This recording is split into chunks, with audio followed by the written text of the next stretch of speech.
You're watching Newsday TV. Thanks for joining us. I'm Ken Bufa. A driver for people with disabilities has been accused of rape. Police say Stephen Harrison allegedly raped a woman he drove on his route. The Roosevelt man worked for AHRC organization. We'll hear more details about this story from Andrew Anger in just a moment. And a former music teacher pleaded guilty to possessing child pornography. Michael Fazio admitted to having hundreds of images in his Dropbox account and on his cell phone. The 40-year-old taught at W.T. Clark High School and Middle School in Westbury. The Belmore man faces up to 20 years in prison. And the town of Oyster Bay is getting millions of dollars to preserve dunes along the South Shore. These dunes not only keep our beach together, but they protect Ocean Parkway and they keep the entire Barrier Island together. Nearly $2.5 million is going to the town and other nonprofits to preserve habitats and waterways. Oyster Bay officials say this funding will be used to plant grass to protect dunes from storm damage. And the town of Hempstead is holding a free rabies vaccine clinic. Now, its animal shelter in Wantagh will be offering vaccines for pets brought in by town residents. Other services will be available as well, like microchipping and pet adoptions. The annual event will be on October 4th. All right, let's take a quick look at tomorrow's weather. It was a little overcast today, a little thick in the atmosphere too. Felt hazy, and this is probably why. We have thunderstorms in the morning, rain and showers in the evening. It's going to be a wet day all day. Of course, we'll have that 7-day forecast for you later in the broadcast.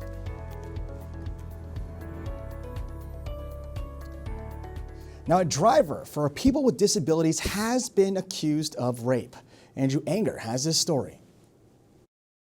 Stephen Harrison led out of Nassau Police Headquarters in handcuffs Wednesday.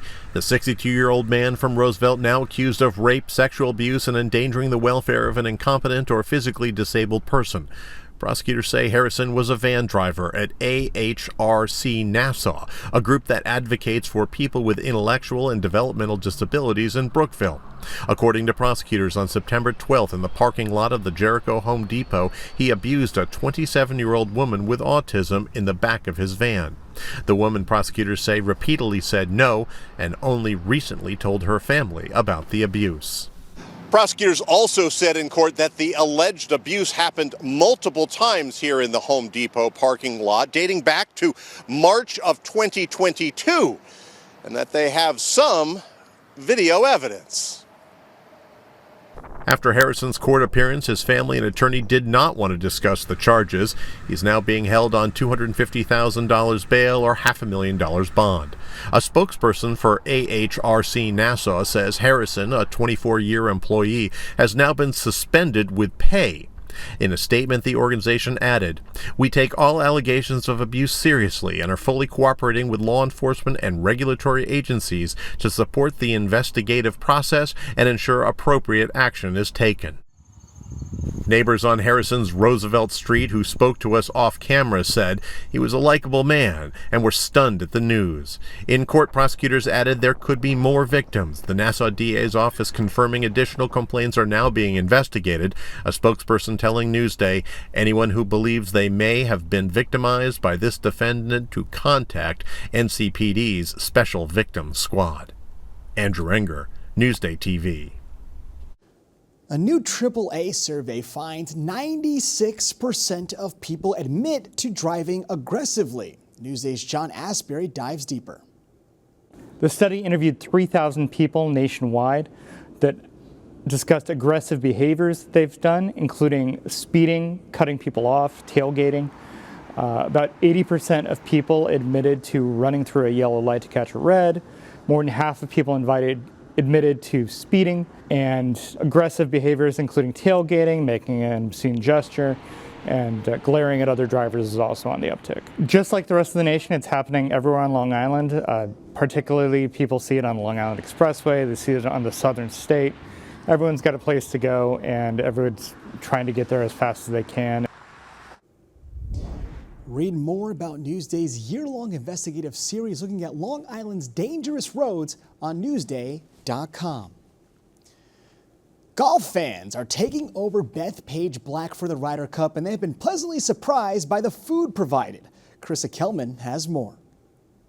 Honestly, I think the food is fantastic. I had a cheeseburger earlier and it was delicious, and now I'm gonna have a hot dog, and I'll probably come back and have a grilled chicken sandwich perhaps. The Ryder Cup isn't just about world-class golf, it's also about feeding the tens of thousands of fans who pack Bethpage State Park each day. We'll go through 153,000 cheeseburgers this week, all fresh, prepared to order. And pulling this off takes more than your average concession stand. We have 16 kitchens on site to execute this. It took 340 tractor-trailer trucks of equipment and food and beverage to get to this point. They say it takes a village, and here, that's more than 2,000 employees, including some locals, behind the scenes making this food fresh. I've been here 4 times probably, 4 times, so we might be making it 6 times. To their surprise, fans discovered the food was included in their tickets. It was good. I was expecting to spend at least $100 to $150 on food and drinks, but when I got here and I didn't have to pay, I went right back into the fan shop. And for these diehard golf fans, the best part?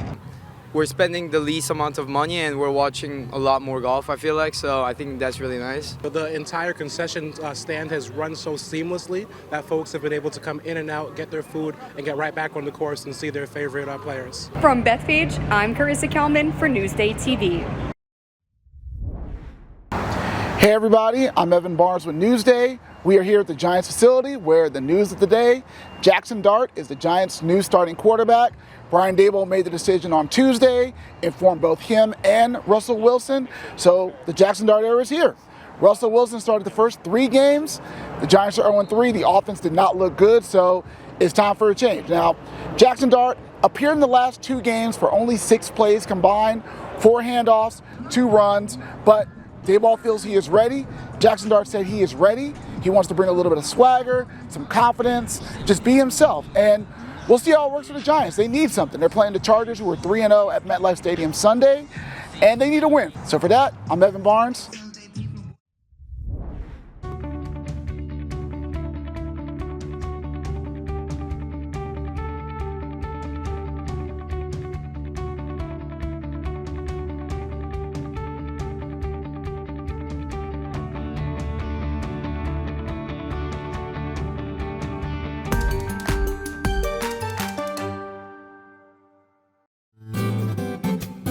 You've seen his paintings, but here at the New York Botanical Gardens, Van Gogh's artwork comes to life.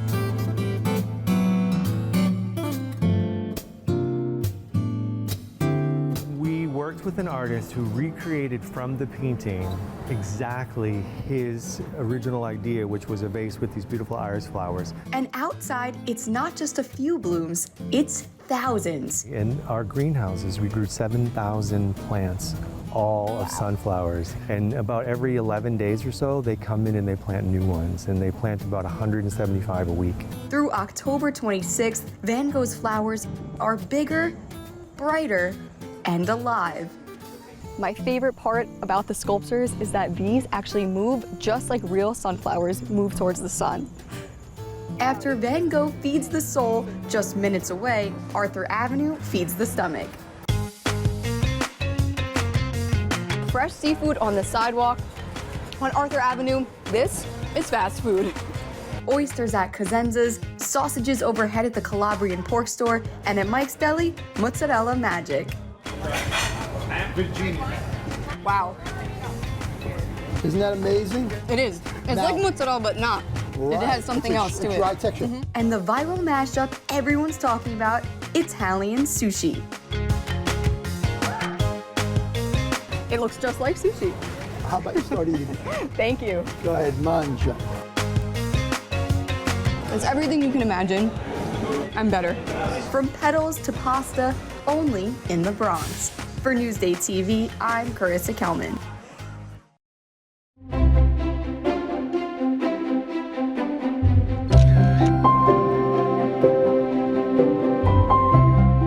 People here are incredible, and I just keep thinking that this is like the ideal spot to hold a Ryder Cup. Phil Mickelson called it in this Newsday video back in 2009. And now, as the Ryder Cup tees off on Bethpage Black, we're looking back at the golf tournament that put Long Island on the map. June 2002, the first U.S. Open at Bethpage State Park. It was the first time the U.S. Open had been played on a truly public course, that the people watching the match could play it. And covering it was no easy feat. Some would argue on par with the difficulty of playing it. Black was a dead man's course. It's hard work. It is hard work. And with it came some very strict rules. You do not fire the camera until the golfer has contacted the ball. Sometimes you are anticipating the shot. You're sitting, and anticipation gets tense. Your arms get tense, and click, the camera goes off. My Tiger Woods picture, I broke the rules. This front page photo, Tiger Woods after winning the U.S. Open, was never supposed to happen. The plan was to have the still photographers take their photos after the trophy was presented live on TV. But it was getting dark, and Dave had a different plan. I'm standing off to the side. They hand him the trophy. He picks it up. I go, I don't care. Bang, I make the picture. Everybody goes, who did that?